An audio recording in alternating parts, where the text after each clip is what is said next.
Hello guys, welcome to Hatsput Economics. Hatsput. Before we even start, if you haven't done so, please take this time to like and subscribe and definitely hit the notification bell so you can get future notifications of all my videos. So Happy New Year! And thank you to everyone for being here and welcome to 2018. And this is going to be probably one of the most important videos of 2018 for me. This is actually one of my biggest passions, so I'm really excited to be able to talk to anyone that hears this video. It's extremely important. And I also want to say thank you to all my new subscribers, so welcome. And also a big thank you to everyone that watched the Purge video. So this is kind of like a continuation, but a different variation of the subject matter, which I think is extremely important. So it's 2018, right? Right? And I know a lot of us lovely black women are making resolutions. Even if you're not, it's a great time to plan. So a lot of times people like to prank on and make fun of resolutions, but I try to tell people you should be planning for your year regardless. You know, you should be planning for the first 3 months, 6 months, 12 months. You should be mapping out your success. So that's the way you become successful. You have to plan. If you don't plan for your success, who will? So you definitely want to plan for your success. Secondly, this video is going to be mainly about chronic diseases and disorders that disproportionately affect black women. I do want to say this. When I did this, the Purge video, I got a lot of comments. If you guys know me by now, I try my best to review every single comment. It's very time consuming, but I'm that passionate about connecting. I'm all about connectivity and actual making contact with humans. And I want to impact lives. Even if I impact only 3 people, if I can make 3 lives better, that makes me feel better. I believe we're here to make other people's lives better. And as black women, we lack that in our community. We lack that connectivity. And I do not believe that we can be successful as a gender, as a collective, if we don't connect within ourselves. Even if it's a small concentration, even if you have to cut out, like I said in the Purge video, you know, people who are just not contributing positively to your life. And by cutting out, that means not wasting time and energy until actually the effort of cutting out, but just truly concentrating your life and all your energy on positive things, not wasting your time and, you know, and energy in doing the actual ceremonial cutting. You don't need to do that. Life is short, time is short. Let people do their madness. You do what needs to be done to get to where you need to be. So what am I talking about? PCOS. PCOS is polycystic ovarian syndrome. I have PCOS. I want to share that with you. And the reason why I think it's so important, more than 50% of black women are suspected of having PCOS. And in conjunction with that, they go horribly misdiagnosed. I can be a testimony to that because I was a very easy, in my opinion, casebook study, meaning that I had every single symptom. You do not have to have every single symptom of polycystic ovarian syndrome, abbreviated PCOS. So I want to make sure going forward, when I say PCOS, you're like, what is that? Polycystic ovarian syndrome, which actually is in the process of being renamed because the name itself is one of the main reasons why women in general get misdiagnosed, because the name says cystic, and it's not cystic. You don't have to have cyst. So I'm going to go through it with you. Why do I think this is paramount? Over 10 million women are diagnosed in the world with PCOS. That's a lot. And they're suspected even more disproportionately among African American women. You're like, Connie, why are you so passionate? What do you care about this? It contributes to obesity. The main side effect of PCOS is not weight gain. Obesity means it makes you obese. We're not talking about 10, 20 pounds. We're talking about grossly overweight. And the problem with African American women is that in general, our health gets overlooked. So in this video, we're also going to be talking about other things that get overlooked. And I also want to say this. I appreciate everyone that comes to my channel, man, woman, whatever race. But I did get a couple of messages that I didn't put through. Because there were women that were not African American, and they were like, Connie, we love your message of connectivity as women. You know, why does it have to be black women? Why does it have to be the black females? So first of all, I want to say this. we have issues that disproportionately affect African American women. That's why. We have issues that are so slant that you need to be in the community. You need to be a representative. You need to be of color. You need to be in that situation. So it's not about purposely causing a separation of race. That's not it. And again, race is not something toxic. People who have sensitivity to talking about race see race as toxic. I think race and culture and ethnicity is a blessing from God. I think that the variation of life, that's what the way life is. It's in nature. It's all over the world. There's different variations of people. But unfortunately for African American women, there's way too many disproportionate metrics. We are always disproportionately affected in a negative way. So that's why I'm doing it on this platform. Not to pull black women away from black men, not to pull black women away from white women or any other non-black woman. It's because we need this attention. We need specifications. There's no way to fix these problems unless you don't focus on black women. And right now, the evidence is clear. Nobody's focusing on black women, and you can see the horrible results. I have my laptop right here, and that's why you see like a little blue illumination on my face. That is the laptop. So I'm all about the facts. I'm all about the receipts. So you can ask me questions later, but definitely listen to this video. It's extremely important. Share it with your daughter, share it with your family, and if you're not black and you're listening to this, share it with your black friends. I don't know, but there's a reason why there needs to be a paramount focus on African American women. We are dying. We're dying. We're dying because we're not getting diagnosed. We're dying because we're not being proactive with our health, because we're not getting the support from the medical community. We're dying because our symptoms get overlooked, no matter what level, no matter what income, no matter what hospital you go to. We are dying. So I want to start with PCOS because that's an ailment that I have. And I think it's really important, especially I see so many women, black women, want to lose weight. It's new year, new me. And I did that. 3 years ago, I was 254 pounds. And I'm only 5'7". I'm not that tall. I mean, I'm above average height for a woman, but I'm not that tall to carry 254 pounds. So in a year, I gained 71 pounds. And I was active. I was running track, playing tennis, riding my bike. I was always an active child, active teenager, active young adult. I was never a health nut, but I did not eat that excessively in terms of fast food and fatty carbohydrates to gain 71 pounds in a year.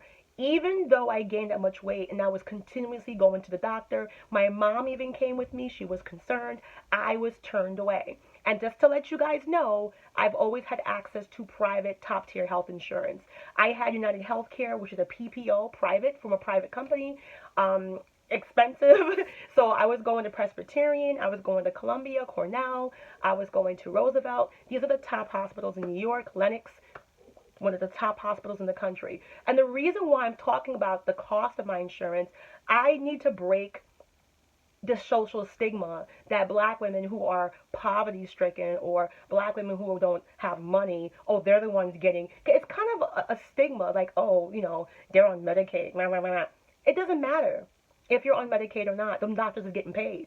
There's no Medicaid paycheck for a doctor. They still get to live in their big house in those Rolls Royce, and they're still grossing some of the top salaries via Forbes in the United States. So it doesn't matter. I'm not going to be an advocate only for cash doctors or people who have wealth and money. Medical is medical. If you're a doctor and you're taking Medicaid patients, no matter what race, and you're going to say, I'm not going to treat you well because you're a minority in a lower income, then let them know. Put a poster up that says, you're African American, lower income, I'm not going to treat you properly. I'm not going to give you the same medical attention. Put that poster up and let black women know about the crappy health you're going to do, because that's an excuse. Because I had great health insurance and I was getting lackluster treatment. And I'm lucky that I was aggressive with my health. I had no choice. I would not be here talking to you with #but and this channel if I was not aggressive. You have to be your own advocate, and there's ways to do it. There's ways to maneuver it in an intelligent way. There's ways to ask the questions and take the proper stuff to the doctor so you can, know how to navigate your own healthcare. Let's get back to PCOS. So I'm going to be looking down, all right? So down at the computer.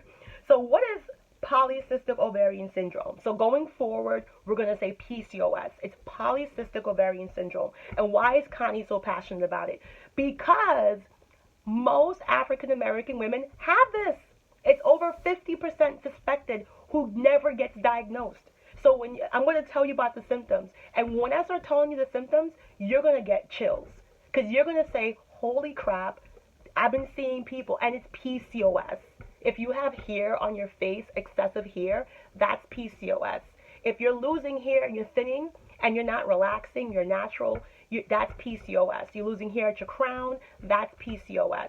And people say, "Oh, you're not a doctor." No. Hair on your chest, hair on your knuckles, that's PCOS. Okay? Black patches. You see sometimes people with the black patches of the skin, really dark when they're obese.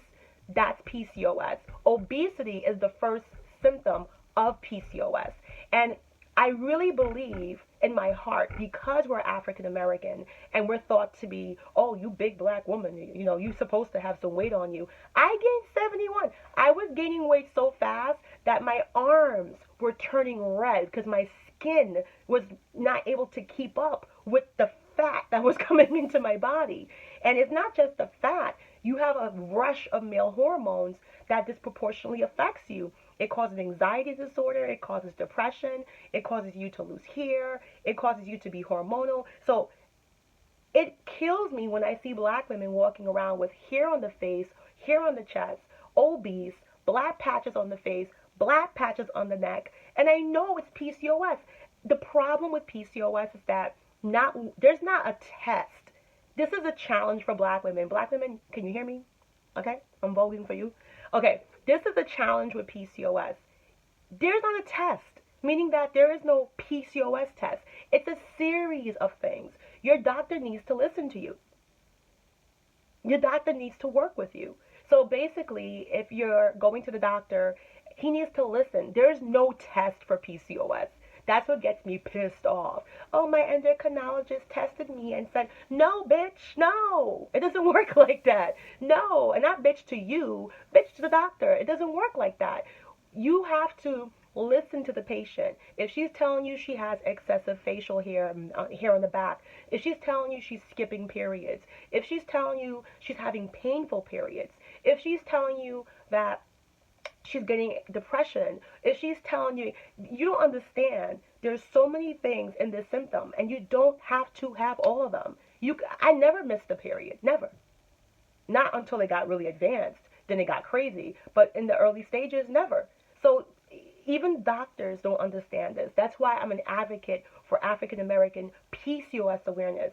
And the reason why I say African American, let's keep it real. If you're Caucasian and you gain 71 pounds in a year, if you are white and you're hearing this, I'm really sorry to tell you, the treatment is different. Because white women are not going to tolerate the excessive weight gain. It's sometimes because the black community is not sensitive to weight gain, which is not a good thing. We need to change that. We need to change that.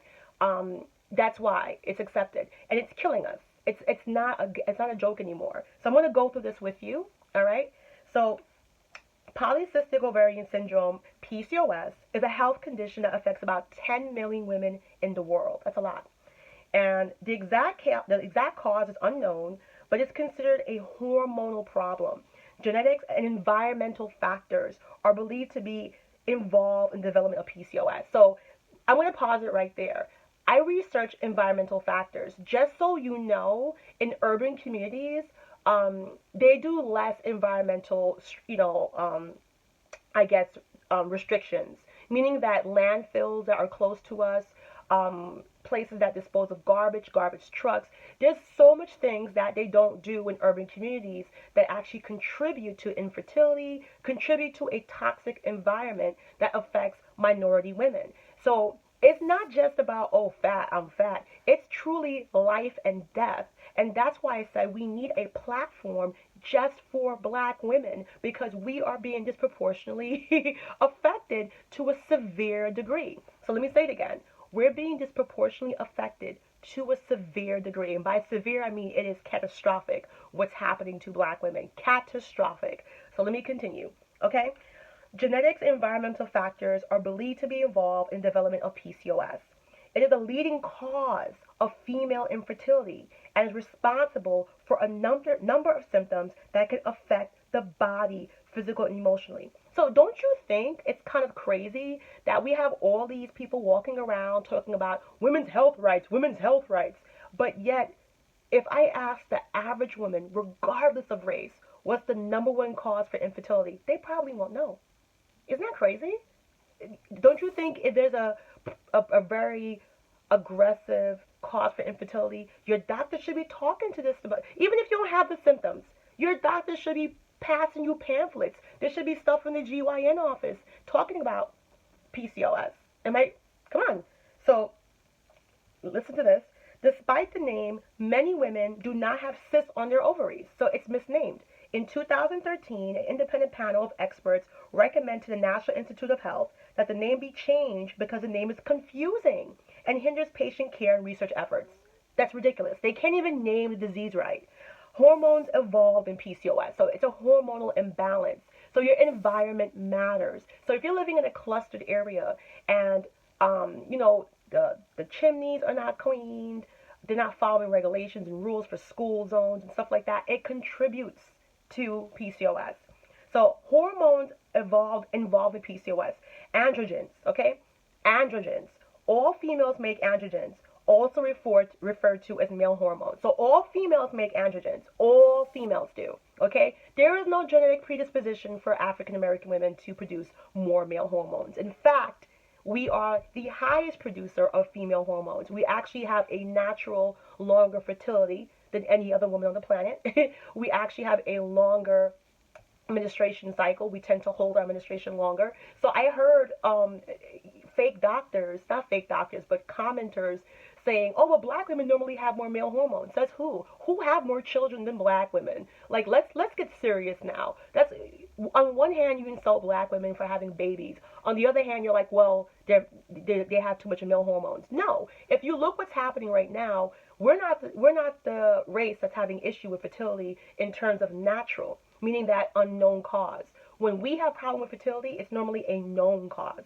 Unknown cause means there's truly nothing wrong. It's just that the fertility span is shorter. Fertility span means as long as you stay fertile.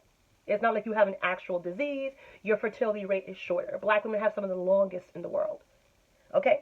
So the excess androgens are produced mostly by ovaries, but the adrenal glands can also be involved. Excess androgens are responsible for many PCOS symptoms, including acne, unwanted hair, thinning hair, which means you bald on the side, and irregular periods. Again, you don't have to have all these symptoms, only one or two. So that's really important for you to absorb. You don't have to have every single symptom. I didn't. I had a big full head of hair for a long time. Insulin. This is important, ladies. This hormone allows the body to absorb glucose, which is blood sugar, into the cells for energy. In PCOS, the body isn't responsive to insulin as it should be. This can lead to elevated blood glucose levels and cause the body to make more insulin. Having too much insulin can cause the body to make more androgens. And you also have progesterone. In PCOS, a lack of progesterone, was it testosterone? Progesterone, contributes to irregular periods. All right? So those hormones are important. Okay? When you have insulin resistance, you can't lose weight because your body can't properly process sugars. All right, so let's talk about PCOS health complications. Okay? So people say, Connie, why is PCOS so important to you? Because it causes a lot of things. So besides fertility problems, complications include risk for developing insulin resistance, which is me, and pre-diabetic, and diabetes, abnormal cholesterol, heart disease, stroke, endometrial cancer, cancer of the inner lining of the uterus, obesity, and sleep apnea. Again, this is a serious chronic disorder that actually contributes immensely to insulin resistance, which is obesity, which makes you pre-diabetic, diabetes, abnormal cholesterol, heart disease, stroke, endometrial cancer, cancer of the inner lining of the uterus, obesity, and sleep apnea. Sleep apnea. Don't you think a disease like that shouldn't, like, I'm, and when I'm not even done, wait till you see how severe African American women are affected disproportionately. You're going to be boiling. And this is why we need this platform. If you're trying to lose weight, let me tell you my story. I got diagnosed with PCOS when I was 32. I was 254 pounds. I was Big Mama Cheese in Tijuana. I was huge, okay? I'm only 5'7". I'm little. Like, I'm not short, but I'm not as tall or as broad as I may look. I'm 5'7". And prior to PCOS, I was so skinny. You know, I was not a big booty black girl. I used to get teased in high school. I had no booty. They used to call me Gumby. It was like flat, okay? I was never a curvy va-va-voom. So gaining the weight was not good. It's not like it went on the booty. I just got wide. I looked like SpongeBob SquarePants. It wasn't sexy, guys. I was not a sexy big girl. I was square. I looked like Mrs. Sponge. Who's SpongeBob's driver in in SpongeBob? The teacher, the Blowfish. I look like the Blowfish, the one I was teaching how to drive. I was round, man. So you could just tip me and I could roll down the street. And I was depressed because I gained 71 pounds in a year. And you have to understand, you know, typical Jamaican, I was running track, playing tennis, I was swimming, pretending to swim.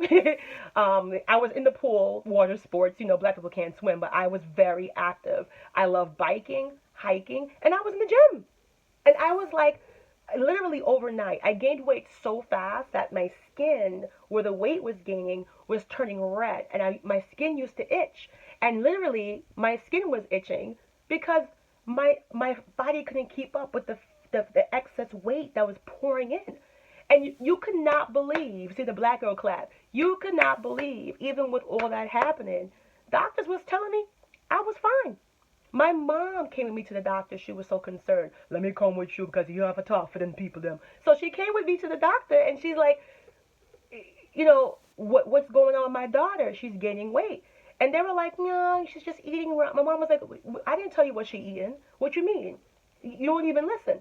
And I'm telling you, I was going to Presbyterian. I was going to Cornell. I was going to Lenox. I had that nice ass PPO for United Healthcare, Blue Cross Blue Shield. I had private industry health insurance that was costing about $400 or $500 a month just for the health insurance. So I had the Rolls Royce of health insurance. And the reason why I'm bragging about that, again, a lot of times people like to brush this aside and say, well, that's what happens when you're dealing with Medicaid. That's not true, and it doesn't even matter. Doctors get paid. There's no such thing as a Medicaid paycheck for a doctor. It doesn't matter. If you're a doctor, you take a Hippocratic oath, and it doesn't matter who is the race, who is the, who the people are in terms of income level. It is disrespectful, and black people need to get these bad doctors out of their communities, because guess what? That Medicaid is still paying for their condo in Beverly Hills. That Medicaid is still paying for them to live in the Hamptons and Long Island. So it does not matter if you are a doctor and you are biased, because that's what's happening. There are bias against women of color in the medical community, and it's killing us. It is literally killing us. And we are dying disproportionately. We are dying. And it's not funny. If I wasn't as crazy as I was in terms of my health and a nerd, you know what saved me? Reading. Me going and doing my symptoms. I had to diagnose myself. And you're going to say, Connie, what are you talking about? Literally, when I was starting to get facial hair, when I was starting to get acne, body hair, I'm going to go through the symptoms with you because there's more than that. And then my period finally started to skip. And even still, black girl clap, even still, they were telling me, Miss Walker, your test says everything's okay. I'm like, do I have to freaking turn into a werewolf? Do I have to literally be Twilight up in this bitch? Do I have to transform like Optimus Prime? What did I have to do to show? And even now when I realize there's no test, your doctor needs to work with you and your symptoms. That's it. There's no test. Testing can show certain criteria, but it's no definitive thing that says you got PCOS or you don't. And it was killing me that they were treating it as it was that type of thing. So we're going to talk about the symptoms. The symptoms. All right. So I'm going to go through the symptoms with you guys. If you're still here with me, watch it because this is important, ladies. Over 50% of African American women are suspected of having PCOS. It makes you gain weight. It makes you have facial hair. It makes you have adult acne. It makes you have them black ass patches on the back of your neck and your legs and your knees. That's all signs of insulin resistance.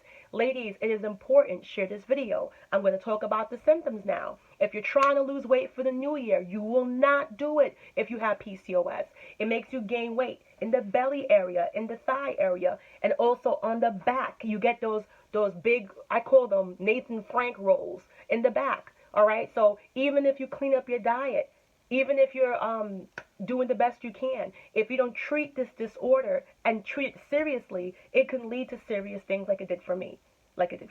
Okay, so symptoms of PCOS may begin shortly after puberty, but can also develop during the later teen years and early adulthood. I was early adulthood. Because symptoms may be attributed to other causes go unnoticed, PCOS may go undiagnosed for some time. And they should have added, if you're African American, it may be even longer. Women with PCOS typically have irregular or missed periods as a result of not ovulating, which is not true. I never missed anything till much later. Although some women may develop cysts on their ovaries, many women do not. For me, I was very cystic. I did have cysts.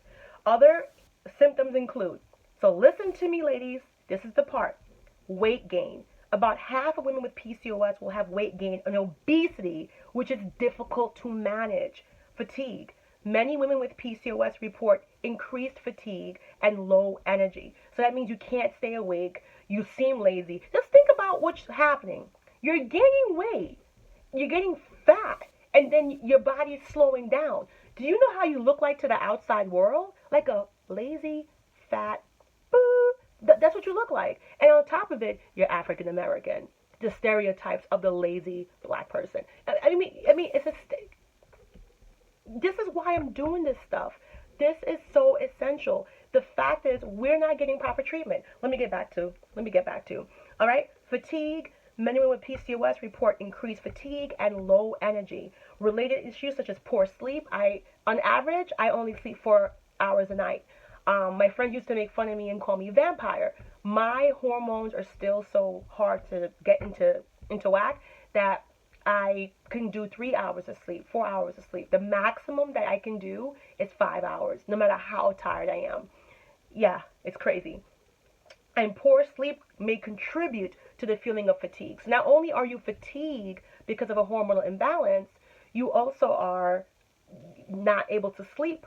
So it's compacted. This is a living hell, okay? Unwanted hair growth, also known as hirsutism, affected by excess hair that may include face, arms, chest, back, thumbs, toes, and abdomen. So if you have hair in those areas excessively, I don't mean cute little peach fuzz. I mean you have hair. Like you're about to transform into a werewolf. And that was me. I started developing excessive facial hair to the point where I had to shave twice a day. I was like, yo. And it was causing bumps on my face. And I was like, embarrassed. What am I going to do? Like, even makeup wouldn't hide it. So I went and spent $5,000 on laser to laser off the hair. And it still grew back because it was hormonal. It was crazy. So let me continue. Thinning hair on the head. Hair loss related to PCOS may increase in middle age. So you guys see my pictures on Facebook if I have you on Facebook. If not, you can try to request me and say something about the video. And I had a big afro. I never relaxed my hair. I'm natural under any type of weave or wigs I wear. And I do that for a purpose to protect my real hair. And I started noticing when I was combing my hair, like I'm talking about this much would come off, like a chunk, a section, and that was like, oh my gosh. And I realized it was PCOS.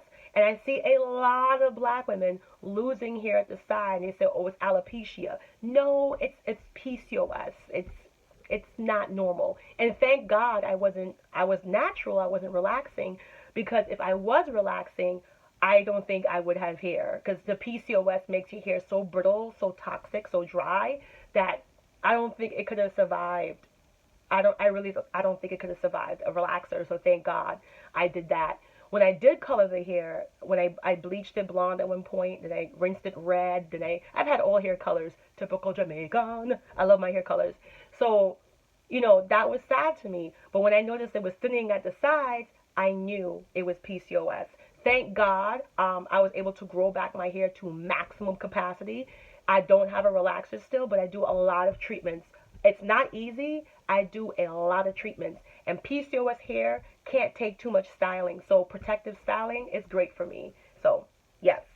Acne, hormonal changes to androgens can lead to acne problems. Other skin changes as development of skin tags and darkened patches of the skin. So darkened patches. I see obese African American women all the time. My bra straps are like slipping down. And I see it here, like really black patches, the back of the neck. And you'll hear people saying they don't wash the back of their neck. Or their kneecaps are really black. I know you've probably seen that. That is a symptom of PCOS. And black girls are going to the doctor, obese, with black patches as black as my hair. I did your test, you're fine. No, she's not a mutant. You're not supposed to have black ass tiger stripes on your face, on your cheeks. That's a sign of insulin resistance. Your skin is saying, oh, we can't process. So whenever your body can't process something, it'll always come through in the skin. Okay? So I started to get a black patch on the back of my neck, and I knew that was PCOS. If you want to know how to take care of that and get rid of it, you got to get treatment, you got to get the medication, but the actual skin, there's things you can do to lighten and get the skin color back to original color. Mood changes. Having PCOS can increase the likelihood of mood swings, depression, and anxiety. Pelvic pain. Pelvic pain may occur with periods, so you're going to have pain around the pelvic area. Heavy bleeding, and it also occurs when women isn't bleeding. So you'll have like phantom cramps. You feel like your period's about to come. You're like, oh God, I don't feel good. And then there's no period. You're like, what happened? Headaches. Hormonal changes prompt headaches. And sleep problems. Women with PCOS often report problems such as insomnia or poor sleep. There are factors that can affect sleep, but PCOS has been linked to a sleep disorder called sleep apnea. With sleep apnea, a person will stop breathing for short periods of time during sleep. That's dangerous. That's really dangerous. Black women, we need to get it together. This link will be in the description box, and you can go through the symptoms. You can contact me. I do counseling for PCOS. I do it because I am passionate about it. It can save your life. It can change your life. I was living like this, and I'm going to tell you, it was a living hell. And it made it more of a living hell for me that I was going to the doctor, these top doctors, and not getting help. So eventually, I actually submitted myself to an advanced test, okay?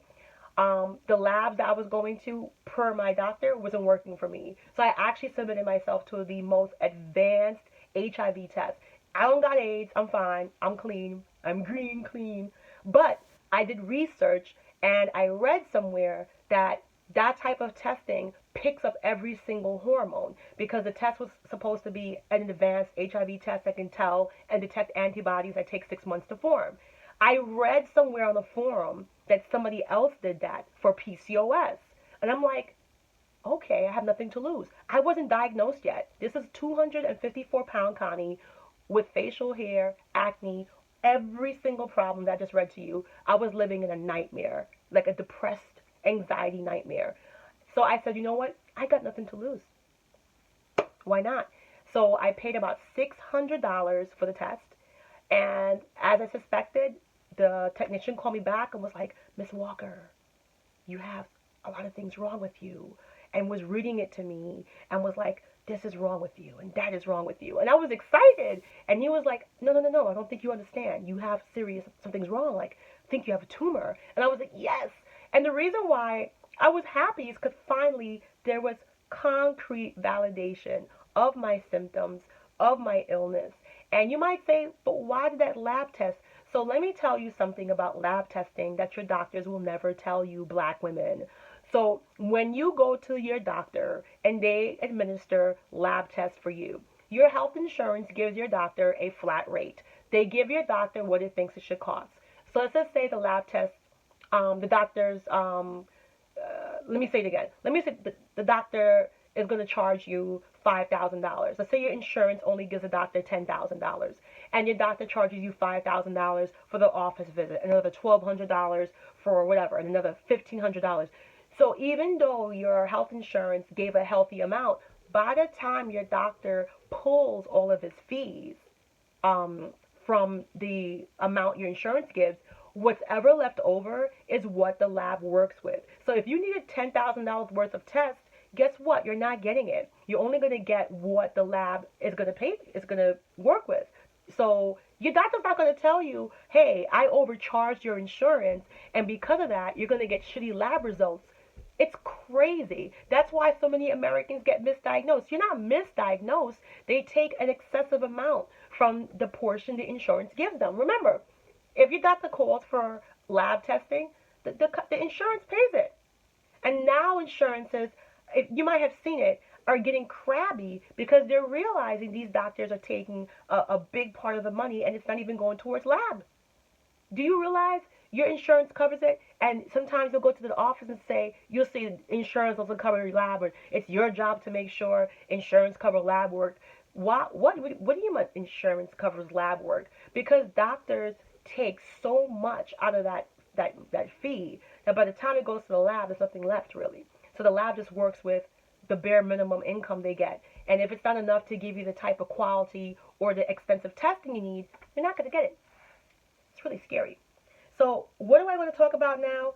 So I don't know if you've seen my other black video where black women are dying in childbirth. We're number one to die in childbirth. We are so disproportionately affected that we actually pushed the United States to be the number one G7 nation in the world for black women to die in childbirth. And it's happening more and more.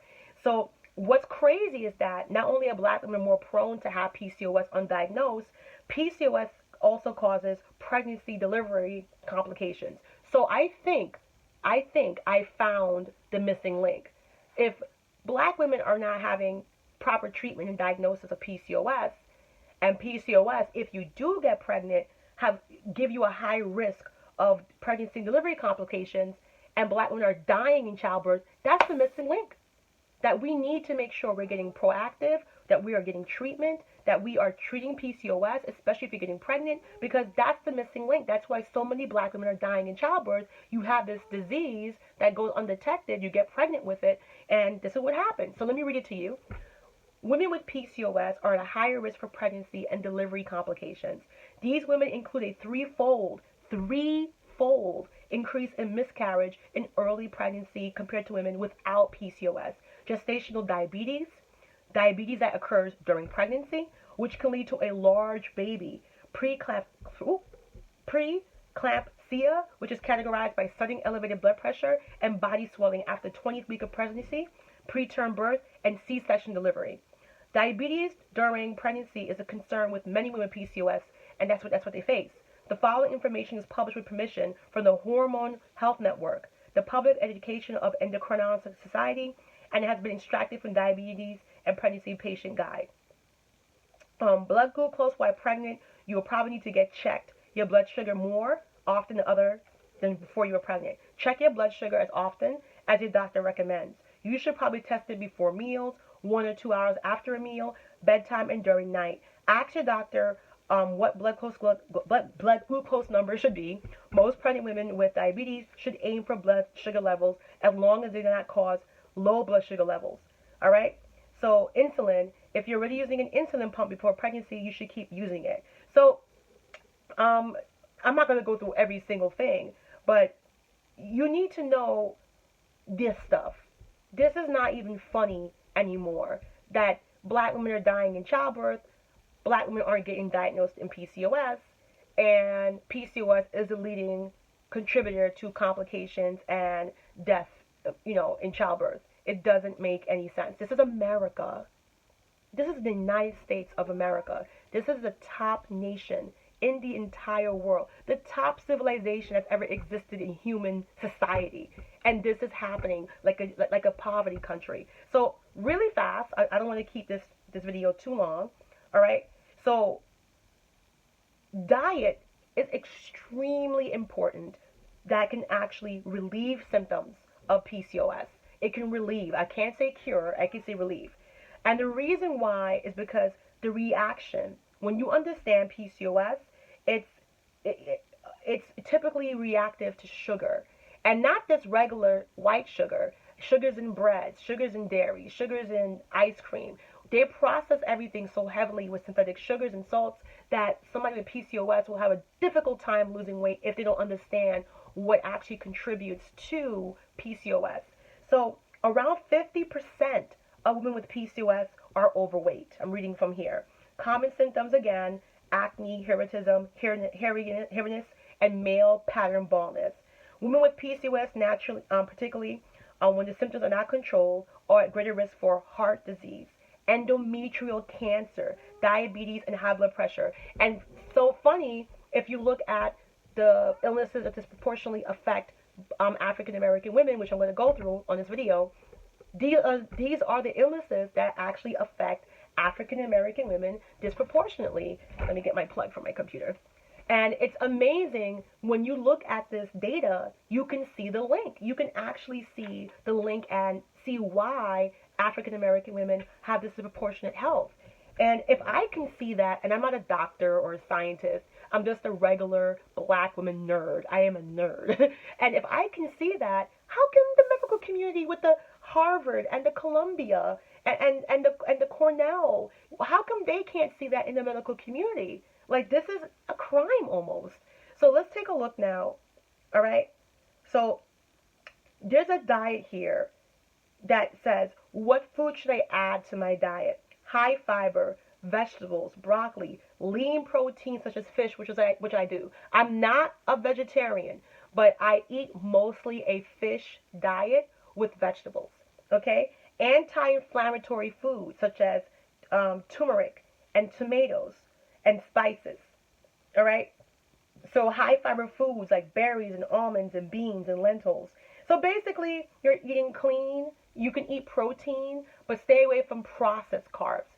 Fruits and vegetables are your friends. Those are natural sugars, compounds, but still eat a reduced amount. But if you're talking about Cocoa Puffs and Captain Crunch, that's not right. So I'm actually going to put these links in the description box, and it talks about foods to avoid and foods you should have. Like white breads, don't have them. Muffins, breakfast pastries, sugary desserts, white potato, anything made with white flour. Okay? Pasta noodles, stuff like that.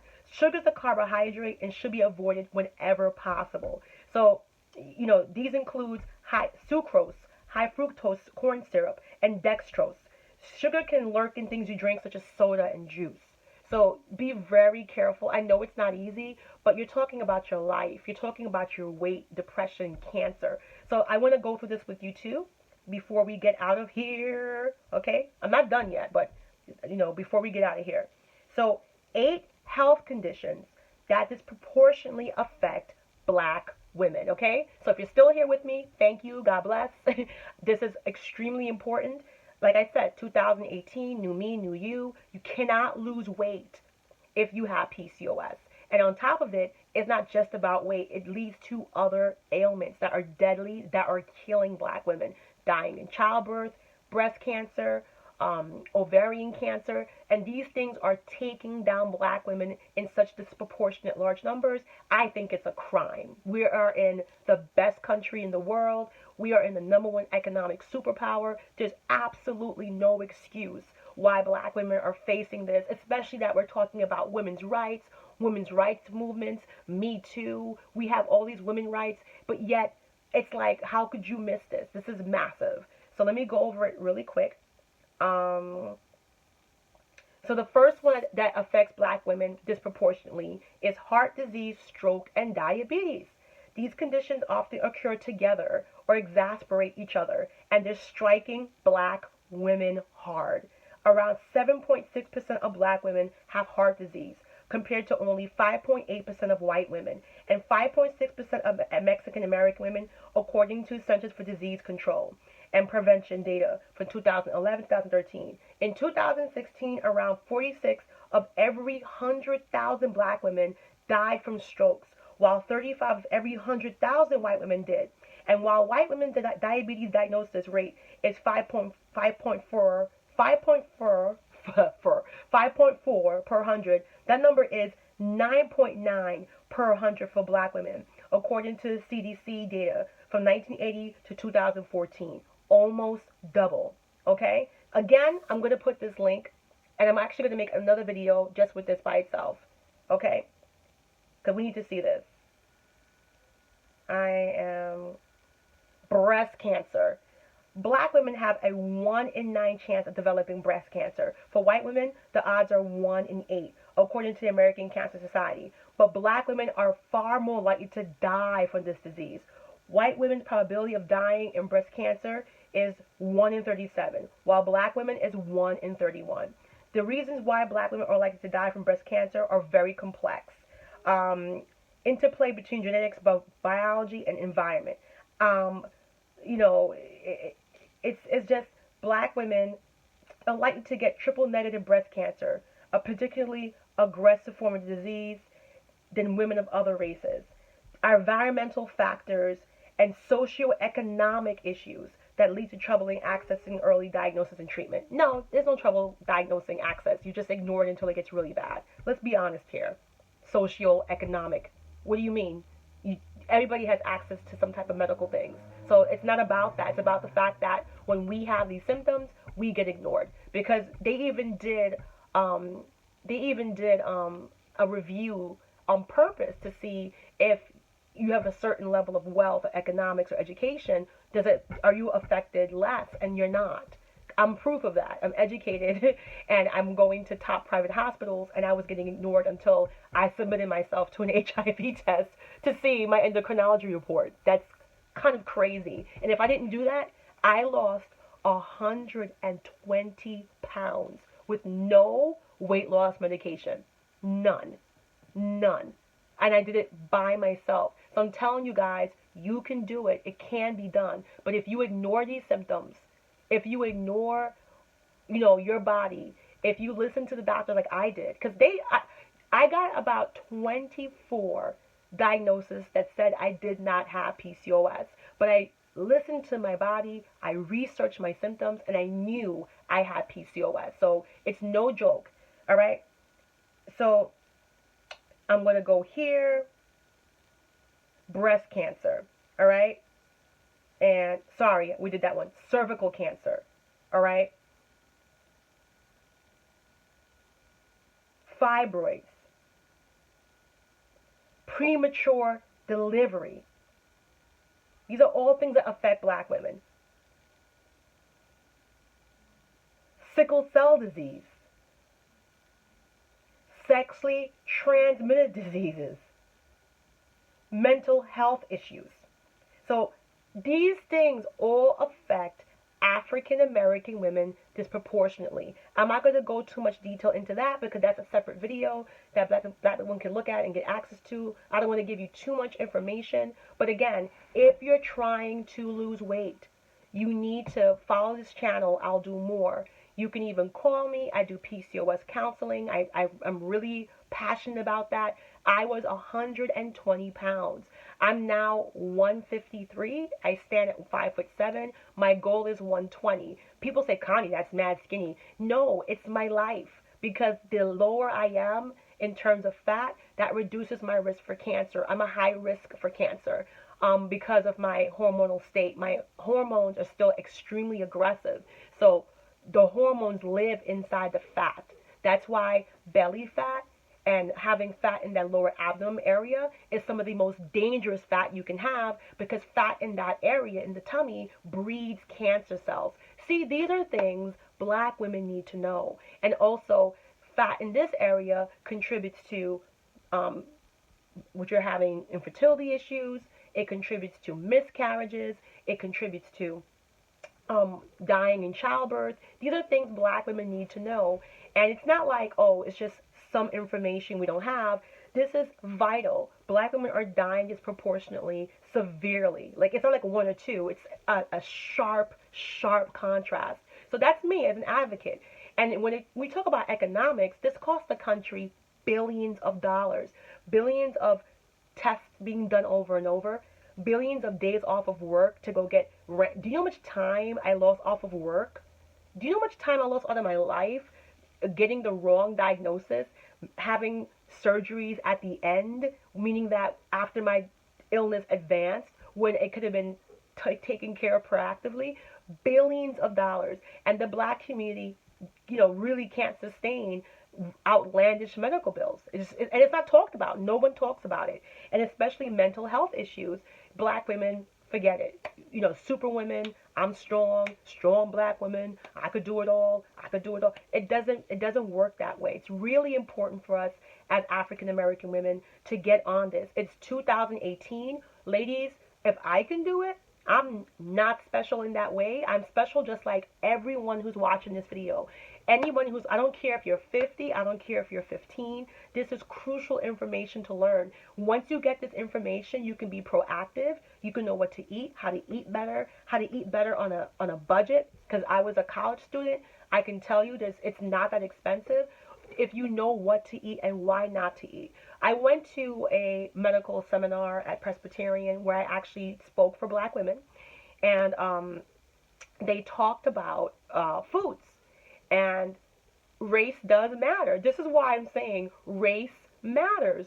So African American women, we are much more sensitive. You ever heard the term carb sensitive? We're carb sensitive because for a long time, most of us come from Africa. Well, sorry, all black people come from Africa. And for a long time, we stayed in that destination. So we had access to proteins and we had access to fresh carbs, and which are fruits and vegetables. So our bodies developed, your DNA and stuff developed eating those foods. Meanwhile, Caucasian humans, they were in places that had cold seasons.